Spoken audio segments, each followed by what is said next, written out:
กับทักทายสบายดีพ่อแม่พี่น้องเบิดสู่คู่สู่คนสำหรับวันนี้ขอยกะบ่ได้ไปเฮ็ดเวียกเฮ็ดงานดอกมานั่งอยู่ในป่าเนาะนั่งอยู่ในป่าเอาคลิปลงนี่แหละเพราะว่าอยู่บ้านนี่บ่มีสัญญาณทุกครั้งที่เฮาเอาคลิปลงก็มานั่งอยู่ในป่าหรือว่าอยู่แคมทางนี่แหละบ่อนได้แบบว่าเนินสูงๆภูสูงๆเฮาจึงไปนั่ง ถ้าว่าบอลต่ำๆนี่สัญญาณมันจะบ่แฮงแล้วสถานที่นี้ก็เป็นสถานที่ที่เฮาเคยเอาคลิปลงปีกายปีก่อนเฮาก็เคยสร้างประตูไว้อยู่ทางหน้าฮะเพื่อเฮาเอาคลิปลงอีกบ่ดนสำหรับปีนี้เฮาก็สิสร้างประตูไว้คือกันเนาะถ้าว่าพี่บ่ขามาบ่เหยียบเฮายังเฮ็ดคลิปลง YouTube เฮาก็สิสร้าง ก็ตูบไว้เพื่อสบายเฮามานั่ง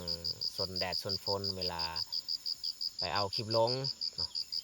โดยเฉพาะในแมนช่วงหน้าฝนช่วงหน้าฝนนี่ค่อนข้างลำบากช่วงหน้าแล้งนี่สบายอยู่เฮาไปนั่งบนไดโฮมไม้แต่ว่าช่วงหน้าฝนถ้าว่าฝนตกมาในยากต้องได้เฮ็ดกระตูบไว้คือปีกายเนาะสำหรับวันนี้ก็ไม่แต่คลิปเดียวค่อยมาอัปโหลดลง มานั่งอยู่นี่ก็โดนแล้วนี่หากได้50%อัปโหลดแล้ว50%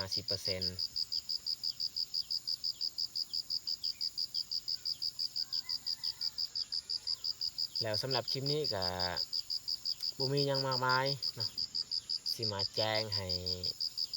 FC ได้รู้จักเนาะเกี่ยวกับซอง YouTube ของเบายูบหรือว่าน้องแยก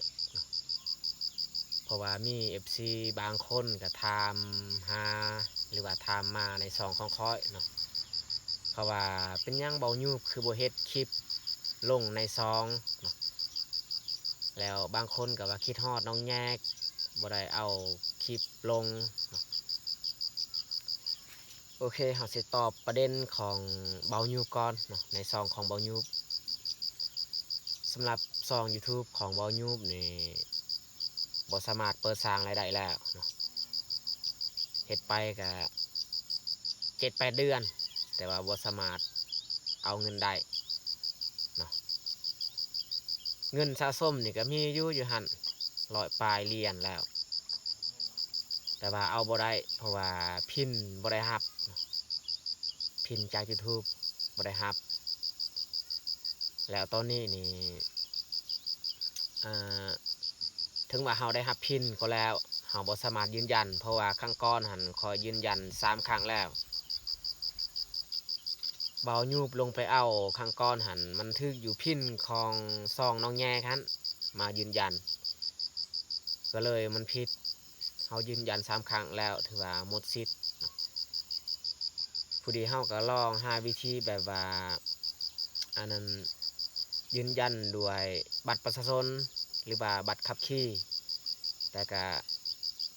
บ่ได้เนาะมันบ่ออกคือของคนอื่นคือใน YouTube เขาเจ้าก็สอนไปแล้วเนาะวิธีการยืนยันด้วยบัตรประชาชนเนาะผ่านมาข้อยก็เคยยืนยันอยู่แล้วเนาะคือซองของข้อยที่ข้อยถ่ายปัจจุบันนี้ก็บ่ได้รับพินคือกันยืนยันด้วยบัตรประจำตัวนี่แหละหรือว่าพาสปอร์ตขอยืนยันไปเนาะไม่แต่ซองน้องใหญ่ฮันที่เฮาได้ยืนยันกับพินเนาะเฮาได้ลงใส่กองลงไปเอาแต่ว่าซองเบายูพันคือสีบ่ได้แล้วเนาะบ่ได้ใช้งานเนาะเสียดายเงินละแล้วก็เสียดายแห้งที่เพิ่นได้อันเฮ็ดคลิปออกมาเนาะ100 ปลายกว่าเหรียญสิเขา200นี่แหละทิ่มไปละบ่ได้เนาะเฮาก็บอกเบายูให้สร้างซองใหม่อีกเบายูก็จักแนวใดแล้วเดี๋ยวนี้เฮาบอกว่ามันเพิ่นสร้างซองใหม่แล้วก็แนะนำในซองเก่าเพื่อ FC ได้รู้จัก สงสัยเบายุบกะหมดกำลังใจเนาะสองบ่ผ่านหมดกำลังใจก็บ่อยากเฮ็ดต่ออีกเนาะเราก็คิดเสียดายเนาะเสียดายเงินของเพิ่นและในเอเซนแล้วก็เสียความตั้งอกตั้งใจของเพิ่นเนาะมันผิดพลาดบอนที่เบายูบก็บ่ได้ข้อพินแต่ละเดือนเนาะปกตินี่คันว่าเฮาบ่ได้พินแท้ๆนี่เฮาต้องคอได้แต่ละเดือนคือซองของคอยนี่ขอพินเดือนที่1เดือนที่2เดือนที่3เข้ามาเดือนที่4เฮาจึงสามารถอ่ายืนยันตัวตนแบบพาสปอร์ตหรือว่าบัตรประชาชนของเบายูบนี่คอยเปิดสร้างรายได้ตั้งแต่เดือน5เนาะตั้งแต่เดือน5บางเดือนเพิ่นก็บ่ได้ขอพินอีกเนาะเฮ็ดให้มันบ่ผ่านมันมีหลายกรณีเนาะหลายกรณีเฮ็ดให้เวลาเฮาสิยืนยันตัวตนมันบ่ออกคือหน้าซองของคนอื่นที่เขาเจ้าสอนใน YouTube หั้นเนาะมันออกต่างก็เลยเฮาก็บ่สามารถเฮ็ดได้เลยเนาะยอมถึงว่าเฮาอาจจะเป็นผู้คอยเบิ่งคอยติดตามซองของเพิ่นแต่ว่าเฮาก็เฮ็ดบ่ได้เนาะยอมคือกัน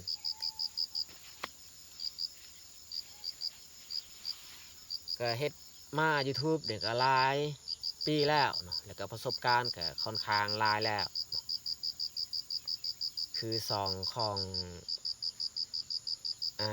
น้องแยกเนาะซองของน้องแยกนี่มันปิดสร้างรายได้แล้วเนาะแต่ก่อนหันค่อยก็ว่าสร้างปะซองน้องแยกหันตอนนี้น้องแยกบ่พร้อมที่จะเฮ็ดให้เพิ่นไปรับจ้างไปก่อนแต่ว่าเฮาปะหลายปีเฮาบ่ได้เคลื่อนไหวมันปิดสร้างรายได้เลยเนาะขอยไปเบิ่งใน2-3เดือนก่อนหันเนาะมันปิดแล้วเงินที่น้องแยกได้จากเฮ็ดคลิปใน3-4ปีก่อนก็บ่เห็นเลยเนาะมันหายไปเงินใน AdSense ได้ของน้องแยกนี่สมบูรณ์แล้วซองสมบูรณ์เนาะได้รับพินต่างแต่ว่าน้องแยงยังบ่ทันมีบัญชีธนาคารรับเงินเนาะแต่ว่าเดี๋ยวนี้นี่ค่อยเห็นเขาเจ้าแจ้ง15 ปีขึ้นไปนี่สามารถสร้างบัญชีธนาคารได้แล้วเนาะแล้วต่ำ15 ปีลงมาก็ต้องมีผู้ปกครองเป็นผู้ใหญ่มาเฮ็ดนี่ได้ตามค่อยเห็นเขาแจ้งเนาะแต่เฮาบอกน้องแยกก็จักเป็นจะได้วะบัดใหญ่มานี่เว้าไปก็เขาบ่ฟังความเขาบ่ฟังความคันสิบังคับหลายก็บ่ได้อีกแบบว่าเขาบ่ทันคิดเรื่องหาเงินหั้นนะอายุส่ำน้องแยกนี่เขาแบบว่าอยากไปลิ้นไปเที่ยวอยากไปเห็นอันนี้อันนั้นส่วนหลายนี่ติดเกมน้องแยกติดเกมตั้งแต่ข้อยได้ซื้อโทรศัพท์ให้เพิ่นข้อยซื้อโทรศัพท์หั่นก็ข้อยบอกเพิ่นเฮ็ดคลิปลง YouTube ทำอิฐคอยยังบ่ทันซื้อเพิ่นก็บอกว่าให้ซื้อโทรศัพท์ตัวเองสิเฮ็ดคลิปถ้าว่าบ่ซื้อนี่บ่เฮ็ดเพราะว่าช่วงคอยยังบ่ทันซื้อโทรศัพท์นี่แม่นคอยเอาโทรศัพท์คอยไปถ่ายคลิปน้องแยกหั่นคอยเป็นผู้ถ่ายน้องแยกเป็นผู้อันนั้นแสดงในคลิปหั่นเพราะว่าจะเป็นการถ่ายการตัดต่อหรือว่าอัปโหลดลงในช่องของเพิ่นมีแต่คอยจัดการเบิดมีแต่เพิ่นออกกองเท่านั้นแต่พอมาซื้อโทรศัพท์หันหายไปมิดจอยเลยว่าอยากเฮ็ดลิ้นแต่เกมเว้าในใดกับบ่ฟังความเมื่อเว้าก็เลยปล่อยซะให้เพิ่นไปก่อนเอาคิดบ้านนั้นเนาะบัดเราใหญ่มาหูจักเนาะจึงคอยกลับมาเฮ็ดแต่ว่าพัดมาเบิ่งนี่มันปิดสร้างรายได้เมื่อยคือกัน ของน้องแยกนี่เงินในเอเซนหันได้90แล้ว90 เหรียญเงินในเอเซนแต่ว่าเดี๋ยวนี้หายมิดจอยเลยยอมแล้วเดี๋ยวนี้ผู้ติดตามเนี่ยยังคือเก่าผู้ติดตามแต่ว่าชั่วโมงมันหายชั่วโมงหายแล้วก็เงินในเอเซนก็หายโอ้เสียดายเสียดายซองเสียดายเงินที่เฮาเก็บสะสมเนาะซองน้องแยกนี่ก็หลายปีแล้วได้คอยสร้างไว้ให้เราเฮ็ดบ่แม่นเราเฮ็ดนั่นแหละค่อยเป็นผู้เฮ็ดแต่ว่าน้องแยกเป็นผู้ออกกล้องคอยผู้นำพาบอกว่าเฮ็ดแนวนี้แนวนี้บอกง่ายๆก็คือซองน้องแยกหันคอยให้น้องแยกเฮ็ดคลิปเกี่ยวกับการกินเนาะมันจึงบ่ยากเพราะว่าน้องแยกยังเด็กน้อยคันไปใส่น้องแยกไปเฮ็ดคลิปแนวอื่นมันยากคอยให้เราเฮ็ดแต่กินข้าวเท่านั้นกินมากมายอันนี้อันนั้นอยู่ในป่ามียังเห็นในป่าเนาะแต่ก็มาเบิ่งปัจจุบันนี่เสียดายเลยเสียดายทั้งซองซองน้องแยกกับซองเบายูจะได้ก็ไม่แต่ทุกคนที่ตามเบิ่งในซองของคอยนี่แหละตอนนี้นี่คอยยังซัพพอร์ตน้องๆอยู่ถ้าว่าคอยยังบ่เจ็บบ่ไข้ในนี้นั่นคอยต้นน้องๆถึงว่าเข้าจะบ่คิดว่าไอ้ต้นคอยก็ตามแต่คอยยังรู้สึกว่าไอ้ต้นแต่ว่าบางคนเขาบ่ฮู้ดอกว่าอ้ายตัวเองฮักตัวเองสำใดแต่ก็บางคนซื้อๆเนาะบางคนก็ฮู้จักนะบ่ลืมบุญคุณแต่ว่าบางคนก็อาจจะลืมแน่เนาะ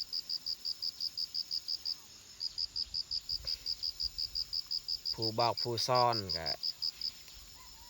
ความเป็นห่วงเป็นใยหั่นแหละถ้าว่าเฮาบ่เป็นห่วงเป็นใยเฮาก็บ่บอกบ่สอนให้น้องนุ่งดอกไปต้นแต่ตอนนี้นี่ปล่อยให้เขาไปลิ้นไปเที่ยวก่อนเนาะเมื่อเขาได้สร้างครอบสร้างครัวเขาจึงรู้จักเองแล้วก็คันอยากเฮ็ดช่อง YouTube ก็สามารถปรึกษาได้คอยเนาะถ้าว่าคอยยังอยู่ดีมีแฮงสามารถซอยได้บอกได้คือซองเบายืงซองเบาเปลือกเดี๋ยวนี้ยอดวิวก็ดีกว่าคออีกเนาะดีกว่าคออีกคือคอนี่แหละเป็นผู้ให้คำปรึกษาเนาะซองเบายืงหันเบายืงเพิ่นสร้างเองเพราะว่าเบายืงก็เป็นเนาะแต่ว่าซองของเบาเปลือกหันนี่ขอเป็นผู้สร้างหรือว่าจัดการทุกอย่างเลยเนาะมีแต่เพิ่นเฮ็ดคลิปออกมาแต่ก่อนหันยากๆแต่ว่าเดี๋ยวนี้สบายแล้วเพิ่นก็รู้จักวิธีการเฮ็ดคลิปเนาะเฮ็ดคลิปแบบว่า FC ประทับใจแต่ว่าค่อยนี่ปัจจุบันนี่ยอดวิวก็นับน้อยถอยลงก็บ่เป็นหยังเนาะคนเบิ่งสำใดก็เอาสำนั้นเนาะบางทีเฮาเฮ็ดดนไป FC ก็อาจจะเบื่อขี้หน้าแล้วเนาะเฮ็ดไปเนาะการเฮ็ดคลิปมันต้องมีอ่าเวลาขึ้นแล้วก็มีเวลาลงเราก็เข้าใจตามสถานการณ์นี่แหละก็อิงใส่ตามโศกสตาแน่เนาะคือช่วงนี้เนาะเป็นช่วงที่เห็ดหยั่งกับบ่ค่อยขึ้นแล้วเนาะเพราะว่าข้อยนี่อาศัยความฝันได้เนาะเพราะว่าข้อยจะเห็ดหยั่งนี่ต้องมีความฝันไปก่อนถ้าว่าเอาฝันแบบว่าบ่ได้ก็เฮ็ดหยั่งกับบ่ขึ้นถ้าว่าเฮาฝันว่าโอเคแบบเฮาเสื้อถือบ้านเฮาได้คันว่าเฮาฝันได้จับปลาดีอันนั้นนี่เฮ็ดคลิป อาจจะมีโอกาสวิวมันพุ่งขึ้นแต่ว่าตอนนี้นี่ยอมแล้วเนาะความฝันก็บดีแล้วเนาะ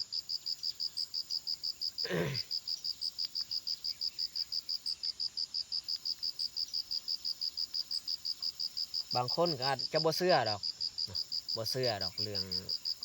ความฝันหรือว่าโชคชะตาเนาะแต่ว่าค่อยก็ว่าบ่เชื่อบ่ได้มันต้อง50-50เนาะถึงว่าเฮาจะดุจะมันสำใดก็ตามถ้าว่าเฮาแบบบ่มีวาสนาโชคชะตานี่เฮ็ดหยังก็มันบ่ขึ้นแต่ว่าบางคนเวลาโชคเขาดีโชคเขาขึ้นนี่เฮ็ดหยังก็แห้งขึ้นเนาะแนวนั้นได้แต่ว่าเฮาช่วงบ่ขึ้นหันเฮ็ดไปก็บ่ขึ้นหันช่วงมันโชคดีโชคมันขึ้นเว้าง่ายก็คือดวงอะนะดวงมันขึ้นเฮ็ดหยังก็รู้สึกว่ามันคือว่าดีแห้งเนาะดีกว่าคนอื่นซะแนวนั้นเนาะมันก็50-50หั่นแหละว่าไปคันบ่เชื่อก็บ่ได้คือช่วงนี้นี่ข้อยมักฝันว่าส่วนหลายไปแถวแบบเฮลซันเนาะแบบว่าคนสิทุกข์ยากลำบากนะคันเฮาแปลสำหรับอยู่บ้านเฮาเลยเพราะว่าข้อยก็เคยเล่าให้พ่อแม่ฟังเนาะความฝันที่ข้อยฝันในช่วงเดือนก่อนๆฮอดปัจจุบันเนาะฝันว่าตัวเองนี่แต่ปีนเฮลหน้าผาสูงๆปีนขึ้นบางครั้งก็ตกลงเนาะแล้วบางครั้งก็ฝันว่าไปตามแคมห้องแคมห้วยแบบว่าเป็นพลานหินสูงๆเฮาไปเฮาย่างแต่บอลเฮลสั้นๆบอลที่มันยุ่งยากเนาะนั่นแหละพ่อแม่เขาว่าคนแบบสีลำบากมักฟันแนวนั้นกับโบแมนลำบากสิ่งอื่นดอกลำบากในโตเฮานี่แหละบอกว่าจะเป็นการดำเนินชีวิตในครอบครัวหรือว่าสุขภาพทางร่างกายวาจาจิตใจอันนี้เนี่ยนั้นเนาะหลายสิ่งหลายอย่างเนาะ